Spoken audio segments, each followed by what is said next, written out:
CM Revanth రెడ్డిని అవమానిస్తూ ఆదిలాబాద్ రుయాడిలో ఆందోళన చేసిన 11 మంది బీఆర్ఎస్ నాయకులు రైతులపై పోలీసులు కేసు నమోదు చేశారు. రుణమాఫీ అమలు కాలేదంటూ బీఆర్ఎస్ నాయకుల ఆధ్వర్యంలో రైతులు ఆందోళనకు దిగారు. సీఎం శివయాత్ర పేరిట నిరసన చేపట్టారు. దీంతో సీఎంను కించపరిచేలా వ్యవహరించడం అప్రజాస్వామికమని వారిపై పోలీసులు కేసులు నమోదు చేశారు.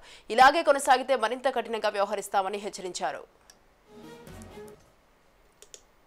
సీఎం రేవంత్ రెడ్డిని అవమానిస్తూ ఆదిలాబాద్ రుయేడిలో ఆందోళన చేసిన 11 మంది బీఆర్ఎస్ నాయకులు రైతులపై పోలీసులు కేసు నమోదు చేశారు. రుణమాఫీ అమలు కాలేదంటూ బీఆర్ఎస్ నాయకుల ఆధ్వర్యంలో రైతులు ఆందోళనకు దిగారు. సీఎం శవయాత్ర పేరిట నిరసన చేపట్టారు.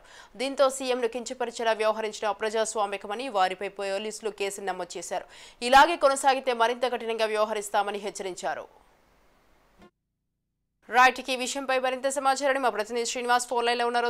శ్రీనివాస్ చెప్పండి, సీఎం రేవంత్ రెడ్డిని అయితే అవమానిస్తూ ఆదిలాబాద్ రుయేడిలో అయితే ఆందోళన చేసిన 11 మంది బీఆర్ఎస్ నాయకులు అటు రైతులపై కూడా పోలీసులు కేసు నమోదు చేశారు. దీనికి సంబంధించి మీ దగ్గర ఉన్న అప్డేట్స్ ఏంటి? Thank you Swathi. అయితే ఉధృతం అవుతున్న రైతు రుణమాఫీ ఆందోళనలు, ముఖ్యమంత్రి శవయాత్రలు, దిష్టి బొమ్మలు దగ్ధం చేస్తున్నారు. బ్యాంకుల ముందు ధర్నాలు, రస్తారోకోలు ముట్టడి చేస్తున్నారు. ఆదిలాబాద్ జిల్లా మొత్తంలో అవుతున్నాయి.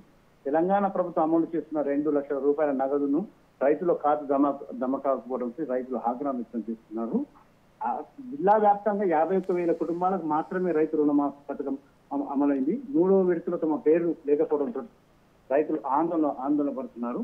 ఆదిలాబాద్ జిల్లా తలమడుగు రుయాడి గ్రామంలో దాదాపు 500 మంది రైతులు సీఎం దిష్టి బొమ్మకు పాడిగట్టి శవయాత్ర నిర్వహించారు. ఊరు మొత్తం బ్యాండ్ తోటి దప్పలతోటి శవయాత్ర నిర్వహించి వాళ్ళ యొక్క ఆవేదన వ్యక్తం చేశారు. అందరికీ రుణమాఫీ అవుతుంది. కేవలం 51,000 ఆదిలాబాద్ 51,000 కుటుంబాలకు మాత్రమే అయింది. ఇంకా దాదాపు 70% మంది ఇంకా రాలేదు. మొత్తం ఒక్కొక్క ఊర్లో కనీసం 50% ఇంకా రాలేదని రైతులు ఆందోళన చెంది శవయాత్ర నిర్వహించింది. అయితే ఈ శవయాత్ర నిర్వహించడం ప్రభుత్వానికి వ్యతిరేకమని చెప్పేసి రుయాడి గ్రామంలో 11 మంది మీద కేసు నమోదు చేసిండు.